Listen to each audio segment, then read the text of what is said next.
J'avais prévu... Ah oui. Oh, je veux voir ça. Oh. Oh. J'ai vu les premières minutes. J'étais morte de rire. J'étais morte de rire. Regardez le titre. Le titre. J'ai découvert la discipline. J'ai arrêté d'être woke. Red pill. Les gens, ça a l'air trop drôle. Minute 1, c'est trop drôle. L'arc rédemption de valeur actuelle. Mais non, pas du tout. Non mais les gens, attendez, vous allez comprendre mon plaisir.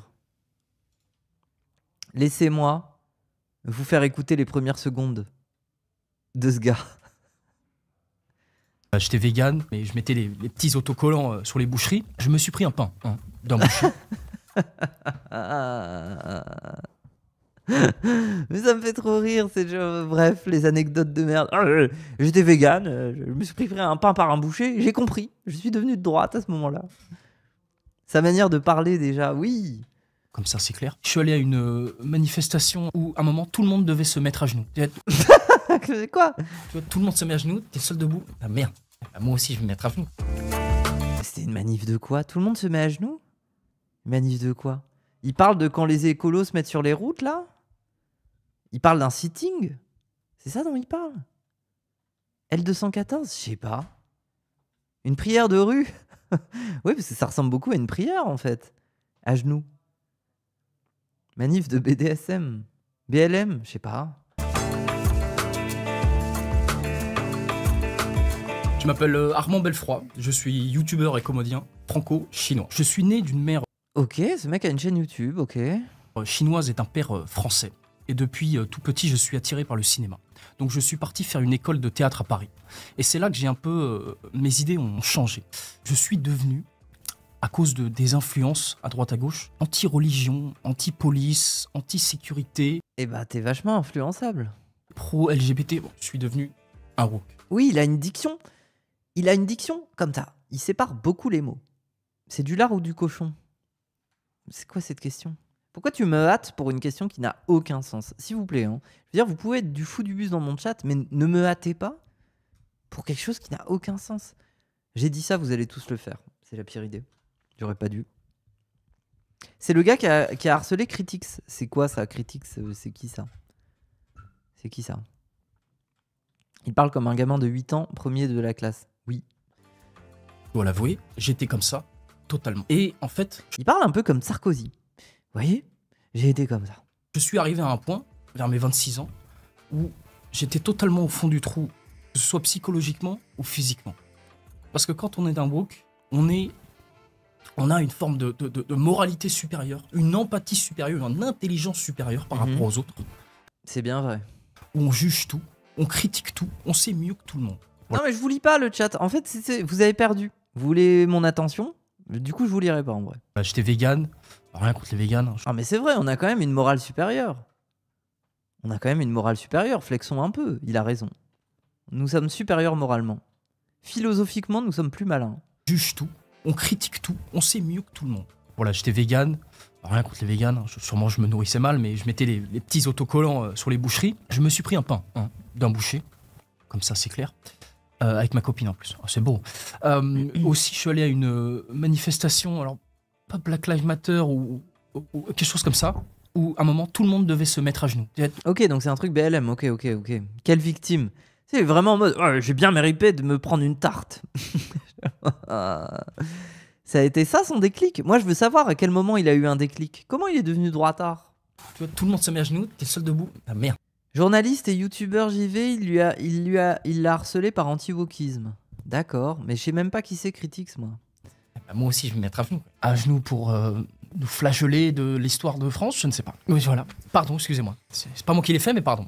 Donc j'avais un petit peu cette mentalité. Ah, mais ça y est, j'ai capté. À genoux, comme les joueurs de comment ça s'appelle, du Super Bowl, qui mettent des genoux à terre pour George Floyd. C'était ça. C'était ça le truc de se mettre à genoux. Mais du coup, ça fait du sens. Oui, c'est ça, voilà, c'est ça.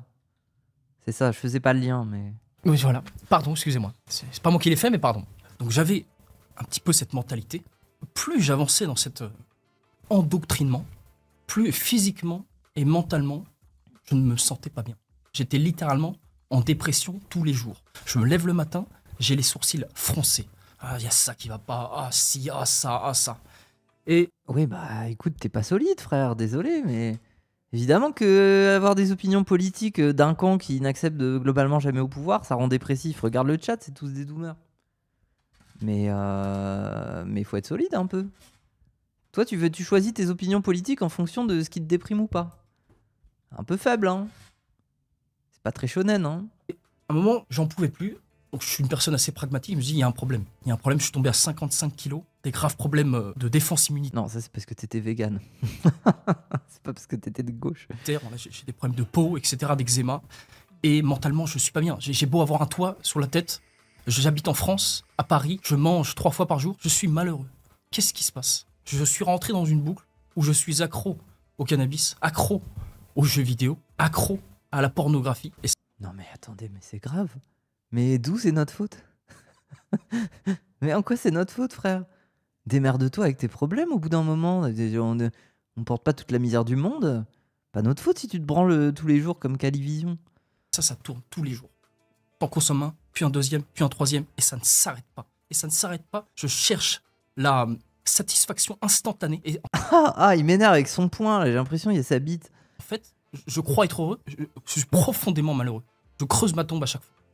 Ok, il y a un problème. Ok, il faut se reprendre en main. Donc j'ai arrêté la consommation de jeux, de drogue. J'ai essayé d'arrêter. Bon, c'est pas simple. J'y suis allé pas à pas.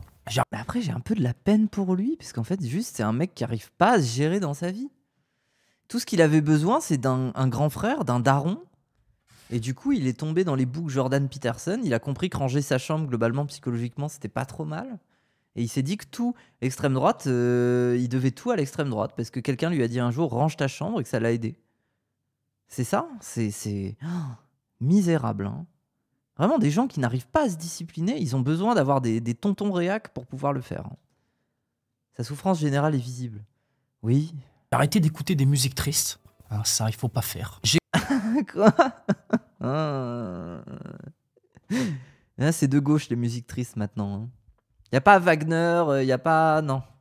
C'est de gauche. Écouter des musiques tristes, c'est de gauche. J'ai commencé à regarder des choses qui font rire.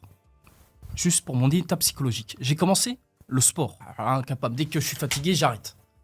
Mais pas à pas, chaque jour, en continuant un petit peu, je me suis rendu compte que j'étais plus fort que je ne le pensais. Que tout ce stress que je me mettais sur la tête tous les jours, oh, ça va être compliqué, ça va être compliqué. C'était pas compliqué au final. C'est beaucoup moins compliqué quand on le fait que quand on le pense juste avant. Arrêter de remettre au lendemain. Et toutes ces petites choses m'ont... Ah, mais il m'énerve, comment il parle. Arrête de vouloir me donner des leçons alors que ça fait à peine 1 an que t'as arrêté de te branler tous les jours, frère. C'est pas parce que t'as commencé à pousser quelques trucs à la salle là que je vais t'auras mon respect.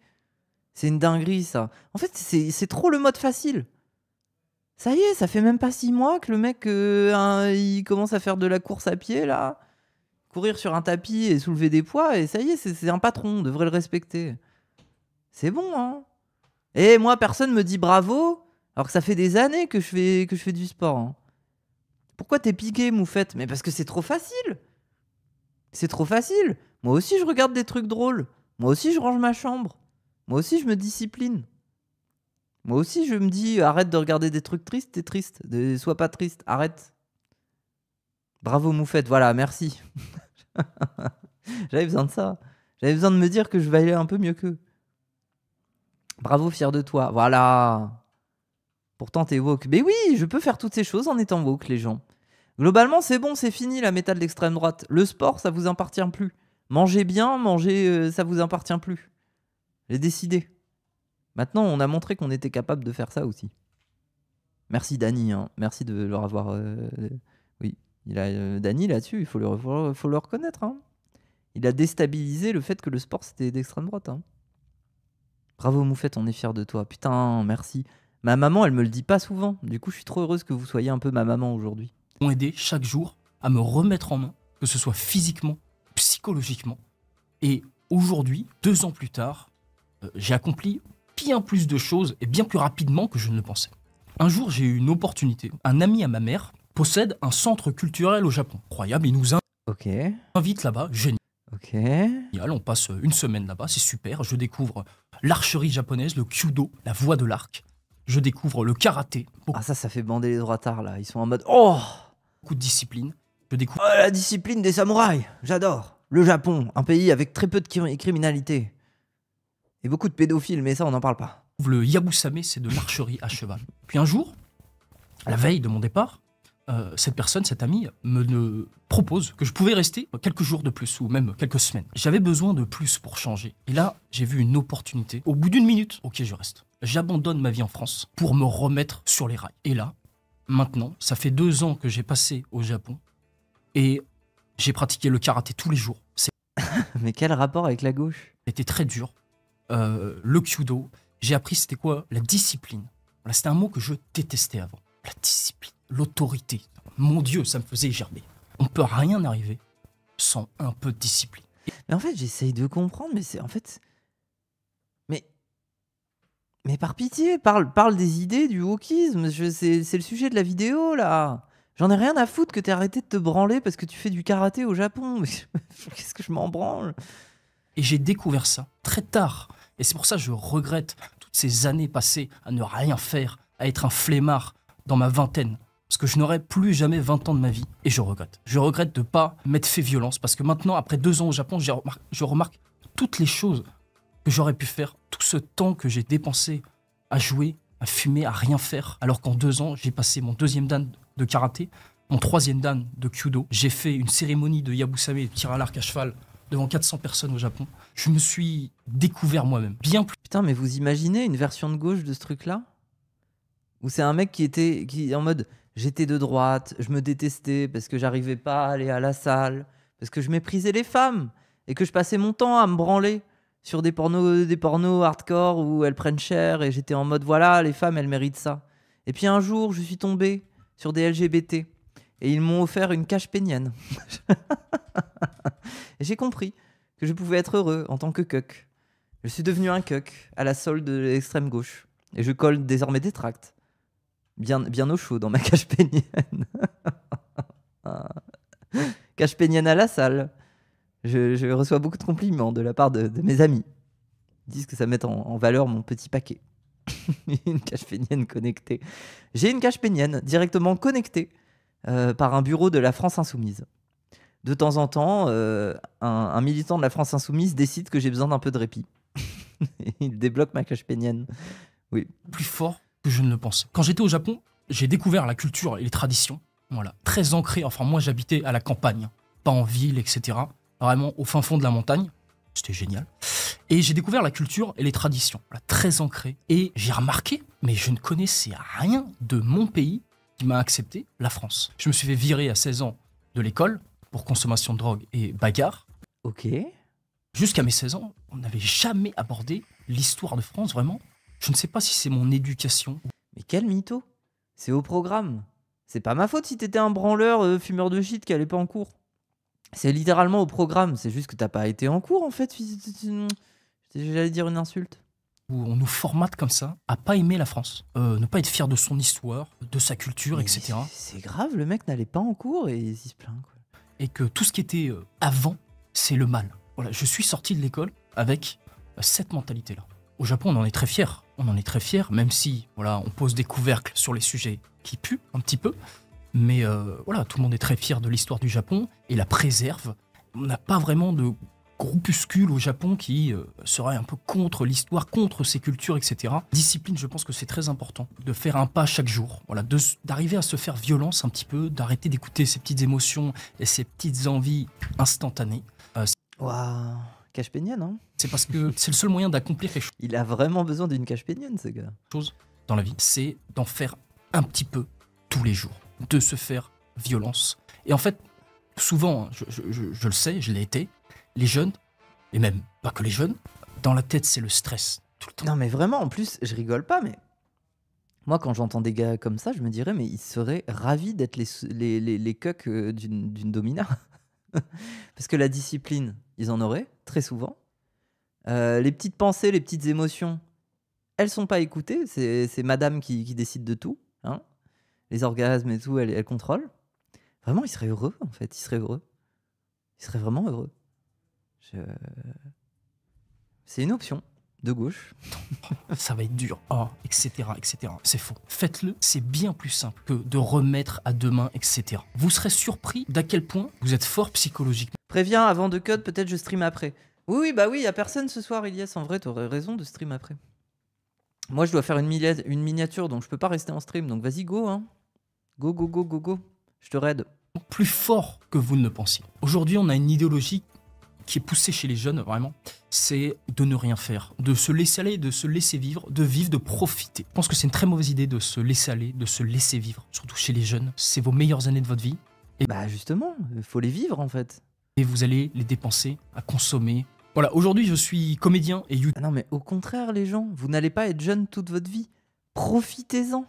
Soyez des golemons un peu. Profitez-en, parce qu'après, vous allez être vieux et vous allez vous dire putain, je suis passé à côté des meilleures années de ma vie parce que j'étais un petit cuck qui voulait faire de la thune, un crypto-bro qui sortait jamais de chez lui, qui se lavait pas, qui pensait qu'à ranger sa chambre et à pas se branler avec ma cache pénienne alors que j'aurais pu être heureux en fait. Vraiment. youtubeur, j'ai 2 chaînes YouTube, une sur le gaming, Slap Gaming, et une sur le développement personnel. Vous vous rendez compte de la différence d'imaginaire? Ça veut dire que d'un côté, vous avez l'extrême droite qui vous propose l'austérité émotionnelle, ne pas vous amuser, de la discipline, rien d'autre et des caches péniennes. Et nous, de l'autre côté, on vous dit mais les gens, venez vous amuser. On crée un événement qui s'appelle le Zawa Show, il y aura de la musique, il y aura de la discussion politique, vous pourrez vous foutre de la gueule de Ruffin et boire des bières et vous serez heureux. C'est quand même pas mal, hein. C'est quand même mieux que ce cuck, hein. Sold out en 2 heures. Hein. La méthode fonctionne, hein, je crois. Là, voilà, où je résume, là-bas, il y a une vidéo où je résume un petit peu mon... Cache pénienne interdite aux Awasho? Oui. Bien, malheureusement, l'interdiction, quoi qu'on fasse, elle ne sera pas respectée. Hein. Je pense qu'il y en aura quelques-unes aux Awasho. Hein. Histoire au Japon, ces 2 ans, qu'est-ce que ça m'a apporté? Et sur Instagram, je montre un petit peu ma passion pour les arts martiaux et le sport. Abonne-toi. Regarde la Minia. Tout n'est pas perdu. Avec De Villiers. Ok. Oui, bref, mais c'était drôle. Trop marrant. Quel format de con. En fait, je crois qu'ils ont invité ce gars en se disant c'est un japonais. C'est un chinois. Il va parler de culture traditionnelle. Nous, on adore le Japon. La voix des samouraïs, on adore. Ils ont même pas vu que ce gars était con. Vraiment, il est nul. Hein. Il est pas terrible. Hein. Il a toujours été de droite pour sûr. Ah ouais, ça a l'air. Hein. Ça a l'air. Hein. Moi, je suis sûr qu'il a été un peu de gauche parce qu'il sortait avec une go qui était un peu de gauche. Et que du coup, son seul... En fait, pour moi, la vidéo est révélatrice de toute la question fondamentale, c'est son rapport à son pénis. Ça veut dire que pendant qu'il est de gauche, il a parlé du fait qu'il était avec une petite copine. C'est-à-dire que globalement, il se branlait moins. Il était de gauche et en échange, il avait des pipes en balles. Histoire qu'il soit moins charot. Et en fait, elle est partie de sa vie. Il s'est retrouvé dans la merde. Il est allé voir si au Japon, il faisait pas des caches péniennes et tout. Finalement, il a découvert la voix du samouraï et tout. Et il a appris à pas se branler. Tout est lié à sa masturbation, en fait. Tout est lié à ça. C'est donc ça, la gauche? Ah bah oui, hein. Moi, je pense que c'est les ouvrières de la gauche. C'est les meufs de gauche qui sortent avec des gars un peu cons et qui les font changer d'avis. Alors que Chad Date assume ses désaccords politiques devant son crush. Oui, Chad gauchiste ne met pas de cache pénienne. Oui, je suis pour la gauche pipe en balle. Oui. Moufette, elle tue tout, quoi. Ah, Moufette, elle tue tout. Elle a trop raison, Moufette. Elle la roast. Elle la roast.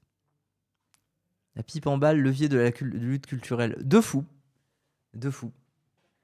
Oui. En plus, regardez, en Belgique, maintenant, la pipe en balle, ça devient un statut légal. Donc, maintenant, pouvoir déposer un...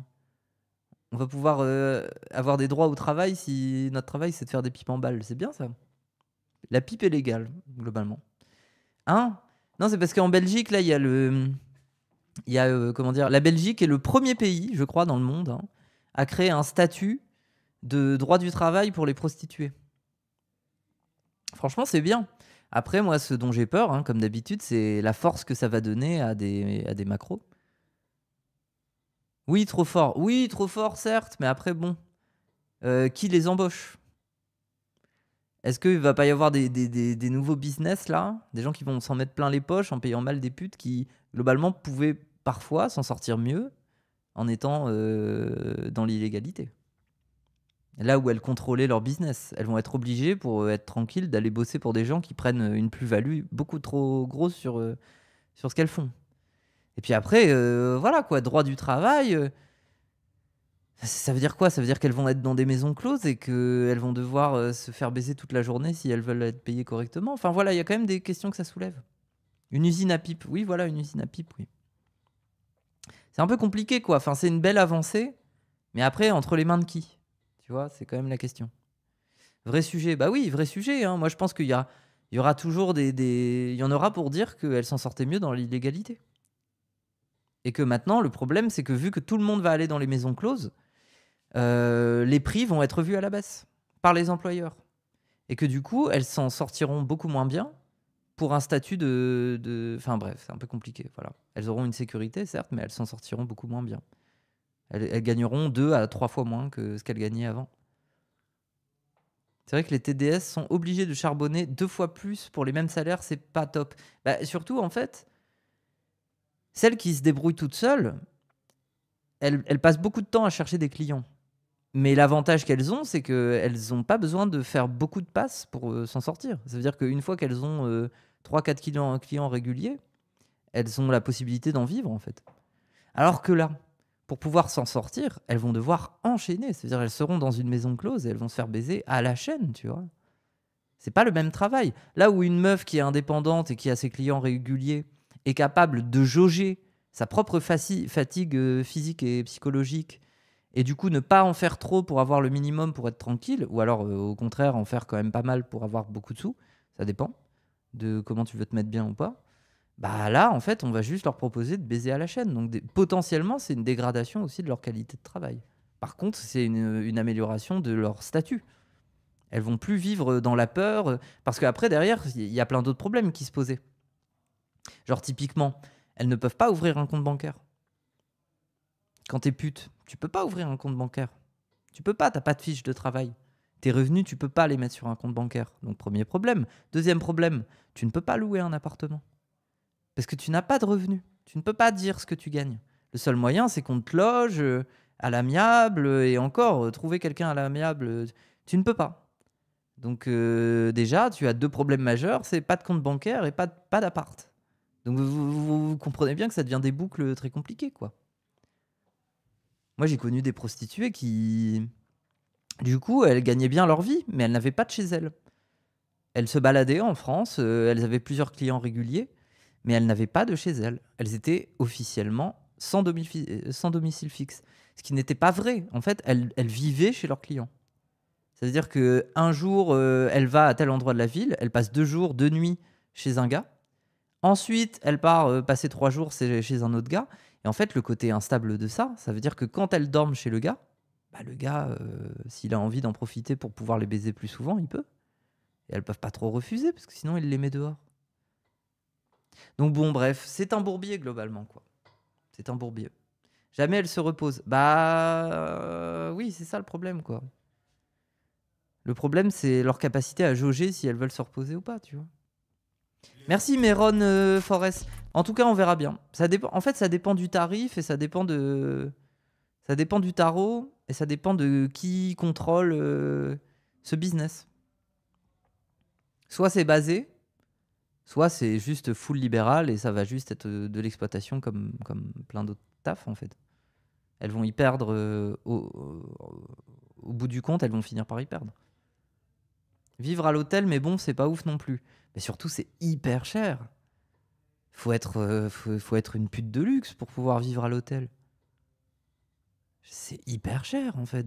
Genre, ça veut dire, enfin, c'est-à-dire que si tu fais un client et que tu dors 2 jours à l'hôtel pour te reposer, tu as déjà cramé tout ton argent dans les nuits d'hôtel. Donc tu dois carburer, hein. C'est compliqué, hein. Du coup, il pourrait y avoir des maladies professionnelles spécifiques au TDS.